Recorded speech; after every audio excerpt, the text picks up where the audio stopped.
안녕하세요, 섭입니다. 원투나인 시리즈 탑핸들백 제작을 시작해 보려고 합니다. 진행에 앞서서 선정을 해야겠죠. 가죽. 제가 가죽을 골라놓진 않았었는데 고민을 정말 많이 했어요. 조금 채도가 있는 색상에 스티치 포인트를 쫙 넣어서 할까 그렇게 싶기도 하고, 뭐 여러 가지 브라운 계열이나 그런 것도 생각을 하다가 제일 클래식한 느낌으로 선정을 했습니다. 블랙이죠, 블랙. 네. 검은색의 민자 가죽 블랙으로 선정을 했고요. 그리고 안감은 카멜 색상을 골랐어요. 왜냐면 그냥 골드 장식을 쓰려고 생각을 하고 있었던 터라 골드에 카멜 안감, 그리고 겉에는 이런 블랙 민자, 아무런 엠보나 이런 무늬가 찍혀져 있지 않은 이 가죽을 쓸 겁니다. 그리고 이번에는 제가 바닥을 먼저 만들어 볼 건데, 바닥에는 보강을 2개를 넣을 겁니다. 이거는 양면 SL이고요. 두께가 한 1.3에서 1.4 정도 되는 두께입니다. 그리고 이거는 LB, 레더보드죠. 레더보드 0.8mm 두께짜리를 사용을 할 겁니다. 이렇게 사용을 할 건데, 바닥이 정말 간단해요. 그래서 이제 후두둑 하면 될 것 같고요. 그 다음에 바닥 장식. 이렇게 발장식이라고 그러죠. 가죽이 바로 바닥에 닿지 않게끔 하려고 하는 장식이라서 이것도 준비를 해봤습니다. 보강을 따로 만들었었죠. 이게 보강, 그리고 이게 실제 가죽 또한. 우선 보강은 이 SL 그리고 이 LB 각각 하나씩 잘라보시면 됩니다.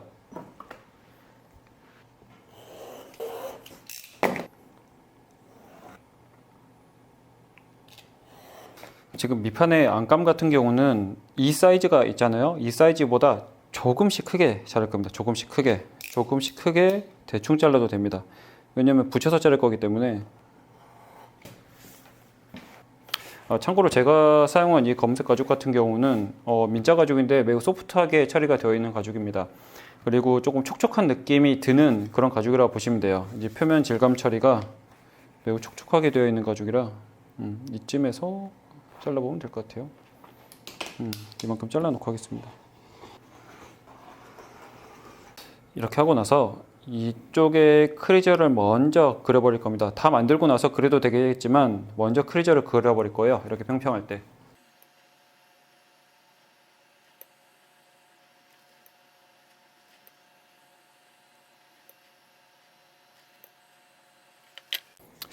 그리고 나서 본딩을 할 건데 순서가 이렇게 되겠죠. SL을 먼저 붙이고 발장식을 장착을 하고, 그 다음에 LB로 덮어주고, 그 다음에 안감이 덮이는 이런 순서로 간다고 보시면 됩니다.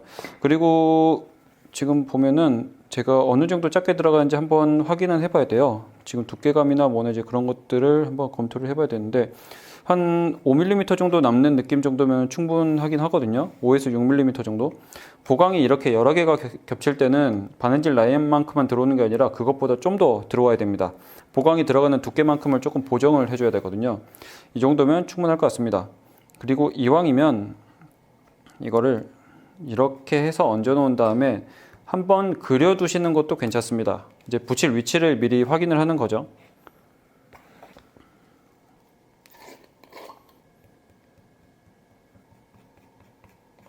그리고 대부분은 가장자리만 본딩을 하는데, 뭐 이 바닥판 같은 경우는 전체 본딩을 해도 상관은 없습니다.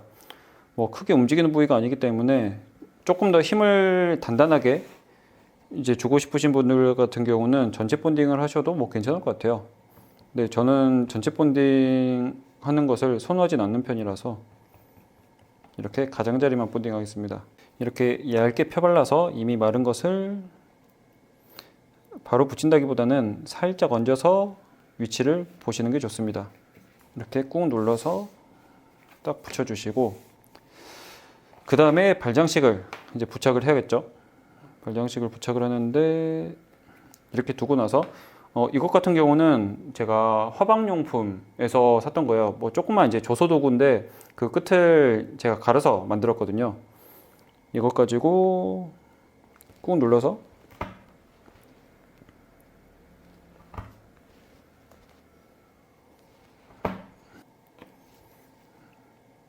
이렇게 꽂아 넣어서 부착을 해줍니다. 이렇게.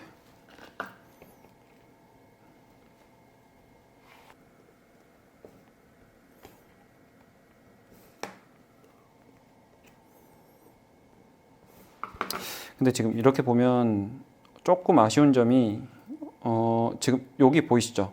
이 발끝이 이렇게 조금 삐죽 나가버리거든요. 이런 것들은 좀 보기가 싫어서 저 같은 경우는 이렇게 끊는 그 벤치 같은 게 있거든요. 뭐 니퍼죠, 니퍼. 이거 그냥 철물점 가면 쉽게 살 수가 있거든요. 이 니퍼를 가지고 이거를 짧게 끊어줍니다. 굳이 길 필요가 없는 부분 이렇게 끊고 납작하게 이렇게 해주는 거죠. 원래대로면 이 위치가 조금 더 안쪽으로 들어갔어도 됐을 것 같아요. 근데 이제 바닥판이 작다 보니까 이게 모이면 모일수록 딜레마가 생기거든요. 이 발 장식이 이렇게 가운데로 몰려버리면 그게 의미가 없다 보니까 이 사이즈가 작은 데서 나오는 딜레마라고 보시면 좋을 것 같습니다. 그래서 이렇게 될 수밖에 없는데 바닥판이 좀 더 크면 조금 더 여유가 있어도 괜찮겠죠. 그런데 이거는 바닥판, 이 폭이 얼마 안 되다 보니까 이런 점은 좀 참고를 해보셔도 좋을 것 같아요. 이렇게 4개 다 해주시면 됩니다. 네, 이렇게 해줬고 그 다음에 이 요철을 안감을 그대로 붙이면 그게 티가 나거든요. 지금 얘 살짝만 눌러봐도 이렇게 티가 나기 때문에 이거를 가려주기 위해서 이렇게 하나 붙여줄 겁니다. 이거는 가운데랑 이 가장자리만 살짝 이렇게 고정만 시켜주셔도 될 것 같아요. 어차피 안감을 가지고 붙일 거기 때문에 움직이지 않게 고정만 되면 되거든요. 이렇게 하고 살짝 말려놓을 동안 이것도 본딩을 해둘 겁니다. 이거는 지금 이렇게 살짝 얹어보면 전체적으로 크잖아요. 그렇기 때문에 조금 넓게 본딩을 해줄 겁니다. 왜냐면 붙여놓고 자를 거거든요. 본드는 얇게 바르는 게 좋습니다. 뭐 수용성 본드가 됐든 고무계열 본드가 됐든 보통 저희가 가죽공에 쓰는 본드 같은 경우는 순간 접착제랑 달라서 얇게 양쪽에 펴발라야 되거든요. 그래야 이제 빨리 마르고 마른 상태에서 붙어야 이 접착력이 이제 최대로 발휘할 수 있기 때문에 이렇게 얇게 바르시는 게 좋습니다. 그러면 이거를 이렇게 살짝 얹어보는 거죠. 이 발장식 때문에 얘가 이렇게 살짝 곡선이 지거든요. 근데 이렇게 만드는 건 그리 좋지는 않습니다. 그렇기 때문에 저는 가운데쯤 살짝 해놓고 일부러 이걸 살짝 꺾어 만드는 경우도 있습니다. 지금 여기는 본드가 아직 살아있거든요. 그러면 이렇게 해서 얹어서 보시면 되겠죠. 이렇게 하고 가장자리를 꾹꾹 눌러서 딱 붙여주시면 됩니다. 본폴더를 가지고 가장자리 맞춰서 이렇게 누르면서 모양새를 잡아주시면 됩니다. 이렇게 하면은 이 보강 때문에 자연스럽게 살짝 볼륨감이 생기는데 솔직히 말씀드리자면 이 보강이 전체적으로 사방으로 1mm 정도씩 조금 더 작았으면 좋겠어요. 저는 우선 제가 도안해 놓은 대로 하다 보니까 그렇게 됐는데 지금 만드시는 분들 같은 경우는 제가 이 바로 직전에 타이틀이 아니라 이제 자막으로 살짝 넣어놨었죠. 조금씩 더 작아도 될 것 같습니다. 조금씩 더 작고 그래도 괜찮을 것 같아요. 보강이. 네. 이 공간이 꽤나 많이 타이트해서 하시는 입장에서는 조금 이제 빡빡할 수도 있을 것 같은데 이 정도가 어느 정도냐면 크리저를 긋고 제가 이렇게 뚫었을 때 정말 타이트하게 눌러주는 정도로 보시면 돼요. 그러면 요 바로 옆으로 이 보강 라인이 있어서 볼륨감을 이제 잡아주는 그런 느낌이 될 것 같은데 진짜 조금씩 더 자르시는 게 나으실 것 같아요. 저는 우선 이대로 한번 진행을 해볼게요. 이렇게 하고 나서 이 튀어나온 안감을 잘라버리시면 됩니다. 뭐 칼로 자르셔도 되고요. 이 겉감 기준으로 해서 가위로 자르셔도 됩니다. 딱 맞춰서 자르시는 거죠. 자, 이렇게 해두고 나서 이 긴 쪽, 이쪽 같은 경우는 엣지 코트를 먼저 칠해 두시는 게 좋습니다. 네, 저는 검은색을 칠할 거고요. 검은색으로 칠하기 전에 베이스 코트를 한번 하고 나서 마른 다음에 이 엣지 코트를 칠할게요. 이렇게 어느 정도 말랐으면 검은색도 마저 칠을 해줍니다. 가끔 이렇게 쭉 짜면 거품이 많이 있는 경우도 있어요. 이 거품을 그대로 칠한 채로 말려두면 여기 기포가 생기거든요. 그래서 이것을 해두고 나서 기포가 없어질 때까지 뚜껑을 살짝 덮어둔다든지 아니면 이것을 이렇게 바르면서 계속 문질러서 없애는 방법도 있습니다. 내가 바로 이제 발라야 될 때는 이렇게 문지르면서 기포를 없애주시면 돼요. 그리고 최대한 얇게 바르면 괜찮거든요. 참고로 나중에 이렇게 해서 앞판과 뒷판이 올 건데 이쪽이 살짝 겹쳐질 거거든요. 이 안감, 이 카멜색이 보이지 않게 살짝 더 덮어서 칠을 해주시는 것도 좋습니다. 어차피 여기 5에서 6mm 정도는 이만큼 덮이기 때문에 이렇게 살짝 덮이게끔 칠을 해주셔도 괜찮아요. 오히려 안감 색깔이 다른 경우는 이렇게 칠을 해주시는 게 낫습니다. 이렇게 앞판이 살짝 들리면서 이 카멜 색상이 보일 거거든요.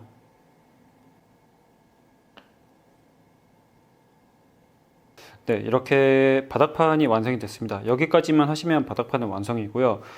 바닥의 보강이나 뭐나 그런 것들은 각자 이제 선택하는 그런 거에 따라 다르기 때문에 제가 하는 것은 정답이라고 생각하지 마시고 하나의 기준점이라고 보셔도 좋을 것 같아요. 여기서 하나를 빼도 되고 아니면 다른 보강을 넣으셔도 되고 보강의 특성에 따라서 만들어 보시면 좋을 것 같고요. 제가 이렇게 완성을 했는데 여기서 진짜 고민을 했던 포인트가 이거예요. 이 발장식이랑 보강, 이 사이즈에 대한 고민. 왜 그러냐면 제가 이 부분을 할 때 보강을 조금 더 넣어서 하면은 조금 더 안정적이겠다라고 말씀을 드렸잖아요. 그게 왜 그러냐면 보시면은 이렇게 딱 했을 때 이게 10mm가 조금 안 됩니다. 뭐 10mm만큼 정도 되는데 그러면 여기서 이 보강이 5mm, 5mm 여분이 있게끔 재단이 되었는데 보강을 이렇게 두 겹을 이제 두껍게 넣다 보면은 이 공간이 조금 아쉬울 때들이 있습니다. 조금 이제 빡빡하다는 느낌이 드는 경우들이 있거든요. 그러면 내가 실수를 하게 되고 이 볼륨감이 뭔가 더 이렇게 좀 안정적으로 되는 느낌보다는 좀 급하게 되는 느낌이 없지 않아 있어요. 그래서 저도 이거를 그 전에 미리 체크를 해볼 때 조금 더 줄이면 좋겠다라고 말씀을 드렸었고 이제 영상에서도 한 1mm씩 더 작으면 좋겠다라고 말씀을 드렸는데 원래는 베스트는 그것보다 더 작아도 돼요. 네. 이 보강 라인이 이것보다 더 작아서 확실하게 조금 더 작아도 괜찮을 텐데 그러면 고민되는 게 뭐가 되냐면 이 보강 라인이 안쪽으로 들어오면서 이 발장식도 이 안쪽으로 모아진다라는 게 고민입니다. 물론 제가 이런 고민을 해결하기 전에 이 바닥판 사이즈를 키우거나 가방 사이즈가 커지면 될 수도 있는데 제가 결국에 만들고 싶은 거는 그 가방의 폭이 그 정도였으면 좋겠다라고 잡은 거였잖아요. 내가 원하는 것을 얻기 위해서 어느 하나를 포기해야 되는 경우들도 있는데 이게 대표적인 경우입니다. 실제로 그렇게 할 수도 있겠죠. 이 발장식을 달지 않는다라고 하면은 제가 이 보강을 이렇게 넣어놓은 라인이 조금 더 안으로 들어가도 전혀 상관이 없을 거예요. 그런데 발장식이 이렇게 부착이 되다 보니까 이거는 최대한 또 붙으면 안 되고 이 보강 라인은 여기서 조금 더 들어왔으면 좋겠고 이런 딜레마가 빠지게 되는 거죠. 저도 지금 이걸 하면서 말씀을 드리겠지만 이런 부분 같은 경우는 각자 하면서 고민을 해보시면 좋을 것 같아요. 저도 이게 베스트는 아닙니다. 하지만 어느 하나를 선택하기 위해서 제가 원하는 가방의 폭을 위해서 그리고 발장식을 꼭 달아야겠다, 보강도 넣어야겠다라고 겹쳐지다 보니까 이게 최선이겠구나 라고 생각을 해서 나온 결과물이고요. 각자가 생각하기에 조금 더 나은 방법이 있다라든지 조금 더 나은 선택이 있다라고 하면은 그 방법을 해보셔도 전혀 상관없습니다. 네, 제가 말씀드리고 싶은 게 뭔지 아시겠죠? 이런 딜레마가 있을 때 어느 하나를 선택해서 내가 어떤 것을 먼저 얻고자 이것을 선택하면 어느 하나를 조금 이제 베스트가 되지 않는 그런 부분이 생길 수도 있다라는 것을 알고 계시면 좋을 것 같아요. 그래서 우선은 이 정도 수준에서 이제 바닥판을 만들어 보시면 좋을 것 같아요.